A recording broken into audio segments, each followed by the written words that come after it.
Now let's come to the tank. तो tank के बहुत ज़्यादा बुरे हाल है, इफ़ यू कैन सी ये पूरा चटक गया है ऐसे टैंक। इन सब लोगों के साथ व्लॉग में पैसा डरा दिया मुझे।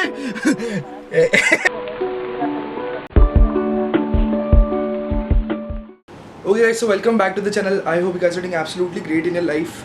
लास्ट व्लॉग में और इस व्लॉग में थोड़ा सा क्वालिटी डिफरेंस आपको लग रहा होगा, क्योंकि वो जो था वो फ़ोन से शूट हुआ था और ये जो व्लॉग है ये कैमरे से शूट हो रहा है।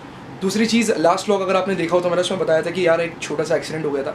तो ये व्लॉग बेसिकली उसी के बारे में होने वाला है कि यार एक्सीडेंट कहाँ हुआ था, कैसे हुआ था, गाड़ी में कितना डैमेज आया, ये सब चीज़ें अभी बताऊँगा, सम अप करूँगा सारी चीज़ों का। और गुड मॉर्निंग अपनी थोड़ी देर पहले हो गई थी, अभी तो 1:45 बज रहा है। अपन उठ गए थे 12:30 बजे करीब। थोड़ा सा बेसिक वर्कआउट किया था घर पर ही, जो बॉडी वेट वर्कआउट आप कर सकते हो, क्योंकि मेरे पास कुछ इक्विपमेंट्स तो है नहीं अभी वर्कआउट करने के लिए। So just to involve my self in some physical activities. Last blog के बाद रियलाइज़ हुआ कि यार अपने को थोड़ा बहुत इन्वॉल्व करना पड़ेगा, क्योंकि जब वो सामान वामान जमा रहा था तब थोड़ी हालत ख़राब हो गई थी भाई, टू बी वेरी ऑनेस्ट। तो बेसिक वर्कआउट किया। मम्मी कुछ लिस्ट बनाकर दे रही है, तो जिन काम से भी बाहर जाना है, कुछ घर के लिए सामान लेकर आना है, कुछ ऑफिशियल वर्क से भी बाहर जाना है, तो सब चीज़ें चलती रहेंगी। भोपाल में मौसम कल से तो बहुत ही ज़्यादा अमेजिंग है। गर्मी थोड़ी कम हुई है क्योंकि कल बहुत अमेजिंग बारिश हुई थी, क्योंकि 3-4 दिन पहले बॉम्बे और पुणे साइड बहुत पानी गिरा है, उसी का इफेक्ट यहाँ तक आया है। जो भी आया है, मौसम अच्छा हो गया है, वो इंपॉर्टेंट है। फिलहाल मैं फटाक से रेडी होता हूँ क्योंकि बाहर जाना है कुछ इंपॉर्टेंट काम से, जैसे कि मैंने पहले बताया है। और बाल तो देखो भैया, बाल तो ऐसे बढ़ गए हैं लॉकडाउन में, क्या ही बताऊँ। और इस बार लास्ट टाइम तो चलो मैंने मम्मी से बाल कटवा लिए थे, इस बार मैं बिल्कुल रिस्क लेना नहीं चाहता हूँ। लास्ट टाइम का एक्सपीरियंस मेरा बहुत अच्छा था, इस बार मैं बढ़ा रहा हूँ बाल, कटवाने नहीं, तो बढ़िया। हाँ तो भाई अपन रेडी तो हो गए। लड़कों के लिए रेडी होना मतलब होता है कि सेम टी शर्ट के ऊपर कोई भी जीन्स पहन लो और उसके नीचे जूते पहन के घर से निकल जाओ। तो भाई सारा सामान उठा लिया है, सब कुछ ले लिया है, सैनिटाइजर बस रह गया। क्या अब मैं एक हाथ में मेरा कैमरा है, एक हाथ में ये सब चीज़ें, ये सारी चीज़ें मैं कैसे ले जाऊँगा? सोचने वाली बात है, थोड़ा सोचा करो, अच्छी चीज़ होती है सोचना, सोचने के ही पैसे हैं आजकल। Okay mummy bye. आप कहीं भी जाओ, कहीं भी, जो फर्स्ट स्टेज होनी चाहिए ना वो होनी चाहिए सैनिटाइजेशन की। क्योंकि इसके पहले भी अगर मैं कहीं गया था तो भी मैंने वैसे तो सैनिटाइज कर ही दिया था, बट इट्स वेरी इंपॉर्टेंट।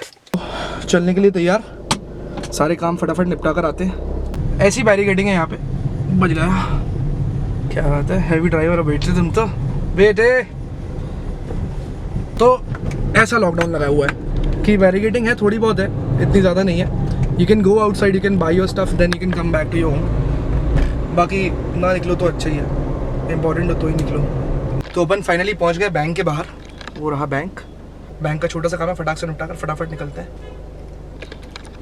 दे रहा हूँ आंटी, 2 मिनट दे रहा हूँ 2 मिनट। आंटी मास्क नहीं है आपके पास? मास्क नहीं है, अभी लेकर देता हूँ अगर मिला आसपास तो। ओके सर, तो बैंक का जो काम था वो हो गया है, उसमें ज़्यादा टाइम लगा नहीं क्योंकि एंट्री किसी की है नहीं अंदर, और शटर के नीचे से ही उन्होंने जो भी डिपॉजिट वगैरह करना था वो सब कुछ ले लिया। तो हमें लेने हैं बेसिकली नारियल पानी। भाई मिल जाएगा नारियल पानी? भाई 5 दे दो, लेकिन 2 पन्नी में करना, पन्नी फट जाती है। पीछे यहाँ रख दो।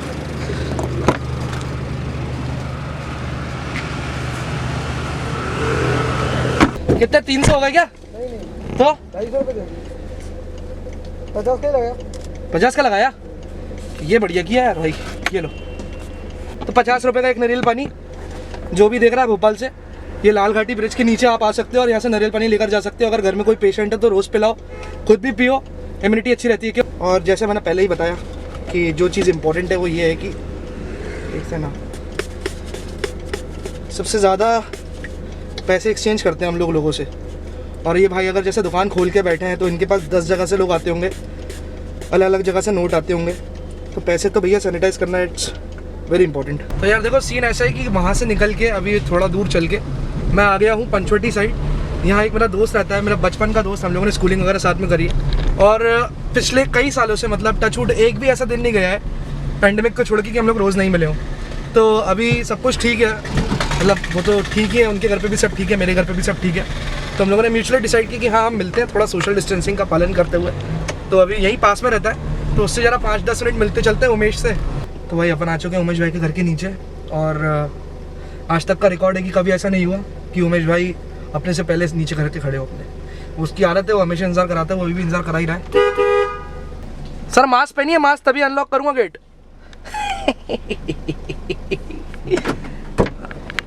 हेलो व्लॉग्स, से हाई टू माय गाइस। तो ये अभी आ गया है, इससे थोड़ी देर बातें बातें करते हैं, बैठते हैं। तो भैया 45 मिनट से ज़्यादा हो गया साथ में बैठे बैठे बातें करते करते। तो फाइनली सोचा कि अब भैया आगे जो भी काम निपटाने वो फटाफट निपटा के घर पहुँचे। ठीक है उमेश भाई, चलो आप कुछ कहना चाहते हैं व्लॉग में? पबजी पे आ जाना। ये जिंदगी में 2 ही चीज़ें बची लॉकडाउन में, मस्त खाओ और पबजी खेलते रहो, पड़े रहो। तो ये है उमेश, और इतना ज़्यादा डिटेल में भी मैं इंट्रोड्यूस करवा नहीं पाया। जब पैंडेमिक खुलेगा, जब लॉकडाउन खुलेगा, जब पैंडेमिक ओवर होगा और लॉकडाउन खुलेगा, तब जब चीज़ें थोड़ी नॉर्मलाइज होंगी और रेगुलर लाइफ रहेगी, तब आपको बहुत ज़्यादा मज़ा आने वाला है इन सब लोगों के साथ व्लॉग में। पैसा डरा दिया मुझे। बता रहा हूँ ना, मज़ा आने वाला है।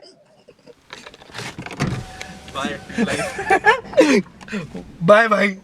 जैसा प्रेडिक्शन था कि हाँ बारिश होगी, पानी गिर चुका है, अच्छा खासा पानी गिर गया है। और हमें थोड़ा बहुत सामान यहाँ से लेना है मेगा स्टोर से।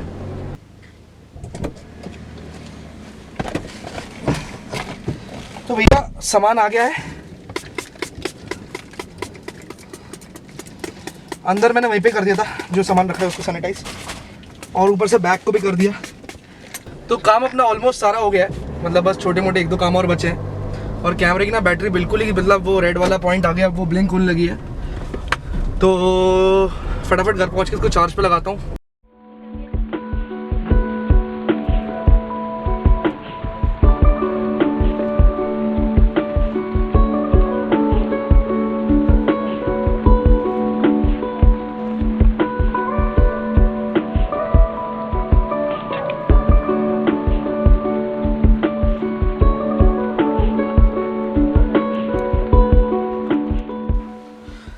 से फाइनली रीच्ड होम, और लास्ट शॉट में और इस शॉट में 1-1.5 घंटे का डिफरेंस है, क्योंकि मैं दूसरे काम से कहीं और चला गया था और कुछ दूसरे काम में अटक गया था।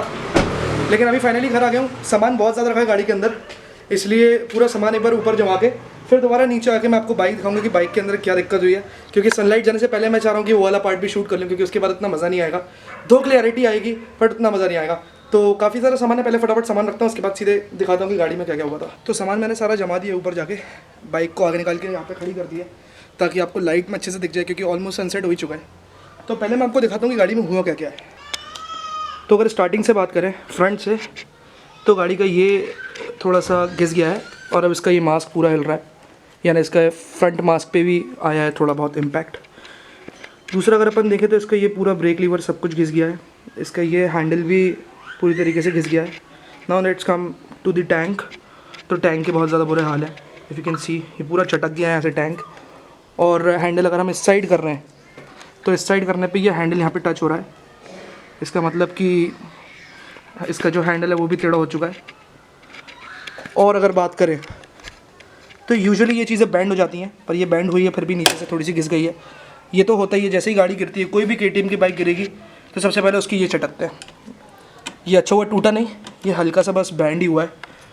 अगर यहाँ पर देखें तो ये जो पीछे का फुटरेस्ट है ये पूरा घिस गया है साइड से, ये भी पूरा घिस गया है, थोड़ा बहुत यहाँ पे भी स्क्रैचेस हैं, इफ यू कैन सी। तो ये है भाई पूरी कहानी। दूसरी चीज़, अभी काफ़ी दिनों से गाड़ी सिर्फ ऐसे ही खड़ी हुई है, तो अब ये स्टार्ट भी नहीं रही क्योंकि इसकी बैटरी वगैरह बैठ गई है। अब लॉकडाउन खुलेगा तो अपन इसमें काम करवा पाएंगे, फ़िलहाल तो यही है। तो बेसिकली गाड़ी पूरी राइट साइड से, मतलब इतना ज़्यादा तो नहीं हो बटा थोड़ा बहुत तो हो गया, तो घिस तो गई है गाड़ी राइट साइड से पूरी। अब कराएंगे जैसे भी रहेगा, इसको ठीक कराना ही है, पर अभी जैसे लॉकडाउन में सब कुछ बंद है तो अभी now we can not do anything. ऊपर से इतने दिन से खड़ी हुई थी, इसकी बैटरी का और इशू आ गया, तो वो तो खैर धक्का मार के स्टार्ट कर लेंगे तो हो जाएगी, वो हमारे कुछ देसी टैक्टिक्स हैं। बाकी बस एक्सीडेंट तो जो हुआ था तो अपन बच गए, लेकिन गाड़ी की तो बैंड बच गई थोड़ी सी, and it doesn't makes me feel good, क्योंकि ये रैप मैंने मुश्किल मतलब 15-20 दिन पहले ही रैप कराया था, और पूरी गाड़ी मतलब पता नहीं क्या नज़र लग गई, क्या हो गया पता नहीं, जो भी था चलो ठीक है, अभी कुछ कर तो सकते नहीं है अपन उसका। So that's it. सब गाड़ी को वापस वहीं लाकर खड़ी करता हूँ, धकाकर खड़ी करनी पड़ेगी, स्टार्ट हो नहीं रही। बाकी बातें ऊपर ब्रीफ देता हूँ कि एक्सीडेंट हुआ कैसे, क्यों गया था कहीं बाहर और गिरा तो फिर कैसे गिरा। ओके, सो मैं बेसिकली मेरे घर के पास एक हॉस्पिटल है, वहाँ गया था कुछ रिपोर्ट्स उठाने, कुछ चेकअप हुए थे, नॉर्मल चेकअप्स, उनकी रिपोर्ट्स उठाने। और जब मैं वहाँ से वापस आ रहा था तो वहीं जो वहाँ का हॉस्पिटल का टर्न है नीचे उतर के, वहाँ पे सीमेंटेड रोड है, उस पर थोड़ी बहुत रेत पड़ी हुई थी। मेरा ध्यान कहीं और था, मैं कुछ ज़्यादा स्पीड में नहीं था, मतलब मेरी स्पीड हार्डली होगी 35, 30, 40 ऐसी स्पीड होगी, और वहाँ पे टर्न था और मेरा ध्यान नहीं था और मैं टर्न पे स्लिप हो गया। मैं स्लिप हुआ तो वहाँ पे रेत इतनी ज़्यादा थी कि मेरी गाड़ी स्किड हो गई थोड़ा लंबा डिस्टेंस पे, और उसी का इम्पैक्ट गाड़ी पे आया। इनफैक्ट अभी आपने प्रीवियस शॉट में देखा भी, तो अभी तक वो सीमेंटेड रोड का वो जो थोड़ी बहुत धूल मिट्टी जमी हुई है वो गाड़ी पे अभी भी जमी हुई है। तो उस चक्कर में ये हादसा हुआ। अब मैं वहाँ से उठा, वापस हॉस्पिटल से निकला, गिरा और उठ के फिर वापस हॉस्पिटल गया। वहाँ पे जाके फिर पूरा सब कुछ क्लीनिंग वगैरह कराई, ड्रेसिंग वगैरह कराई। वहाँ से जब वापस घर आया तब मैंने आके देखा गाड़ी के हाल, तो भाई अपना तो मूड ऑफ हो गया था। तो ऐसा कुछ भी नहीं था कि कहीं बहुत दूर हूँ, बिल्कुल घर के पास ही गिर पड़ा। और तब ये चीज़ फिर अब जब ठीक हुआ तब रियलाइज़ हुई, मतलब एक्सीडेंट को हो गए हैं 18-19 दिन आई गेस, हाँ 19 दिन एक्सीडेंट को हो गए। और एक्सीडेंट से 15-20 दिन पहले यानी ऑलमोस्ट महीने भर पहले वो नया रैप करवाया था गाड़ी पे। तो गाड़ी का रैप की भी बैंड बज गई, गाड़ी की भी बैंड बज गई और मेरी भी बज गई थी, लेकिन अब मैं बिल्कुल ठीक हूँ। तो ये है एक्सीडेंट की कहानी। मतलब इतना ज़्यादा कुछ हाइप नहीं था, बट हाँ था तो यार देखो, गिर गए तो फिर लग गए तो गाड़ी भी टूट गई। और कहते ना जो होना होता है यार वो हो ही जाता है। अब ऐसे तो पचमढ़ी गए थे, एक दिन में पचमढ़ी से वापस आ गए थे, तब कुछ नहीं है, पर जब होना होता है तब हो जाता है। And we never know, so please take your precautions, wear your helmet. मैं भी आज के बाद बिना हेलमेट, और देखो मैंने तो हेलमेट लगाया नहीं था पर मैं बच गया, मेरा सर, मतलब I was lucky enough that मेरे सर में नहीं लगी। बट बिना हेलमेट के गाड़ी नहीं चलाना है, ऐसा मैंने सोच लिया है। और आपसे भी मेरी ये रिक्वेस्ट है कि आप जहाँ भी जाएँ वेयर योर हेलमेट। सो या दैट्स इट, इतनी थी कहानी है एक्सीडेंट की। अब इसको आगे कंटिन्यू नहीं करेंगे क्योंकि बहुत ज़्यादा एक्सीडेंट हो गया। कल गाड़ी भी टकरा गई थी, फिर बाइक का भी बता दिया। अभी हैप्पी व्लॉग्स बनाएंगे पर इसके अगले वाले व्लॉग से देखते हैं क्या आता है। अभी तो कुछ ऐसा प्लान है नहीं, लेकिन हाँ कोशिश रहेगी कि व्लॉग बनाऊँ। व्लॉग शायद ज़्यादा लंबा हो जाएगा, इसलिए इसको यहीं पे ख़त्म करते हैं। आई hope you guys enjoyed this vlog for any reason, जिस भी रीज़न से पसंद आया हो तो लाइक का बटन दबा देना। क्या होता है कि देखो आपके लाइक के बटन दबाने से ना मुझे पता लगता है कि आपको मेरा व्लॉग अच्छा लग रहा है, ठीक है। अगर आपको व्लॉग नहीं भी पसंद आ रहा है तो डिसलाइक का बटन भी आप बिल्कुल बिना विदाउट एनी हेजिटेशन आप दबा सकते हैं। कमेंट सेक्शन में मुझे बता सकते हैं कि if I can improvise something, or if you guys are just loving my vlogs, just let me know. Subscribe the channel, इससे भी काफ़ी ज़्यादा मुझे अच्छा लगेगा if you guys will subscribe the channel. Like करें, डिसलाइक करें, कमेंट करें, शेयर करें अपने दोस्तों के साथ मेरी ड्यूक टकराने की स्टोरी और मेरी ड्यूक की हालत बता दें उन्हें भी कि भैया देख लो ऐसा हाल हो जाता है, इसलिए देख के चलाओ। So thank you very much for watching this video. I hope you guys enjoyed it and please पहले बोल दिया फिर से बोलता हूँ, सब्सक्राइब, लाइक, कमेंट जो भी आपका रहता है बिल्कुल अपने घर जैसी बात है, जो ठीक लगे वो करो और पर करो, ऐसा नहीं कि नहीं करो। I hope to see the next vlog. अभी देखते हैं नेक्स्ट व्लॉग किस चीज़ पर रहता है, बट जो भी रहेगा अच्छा रहेगा। Okay, bye bye, see you next time with another vlog, bye and yeah stay safe.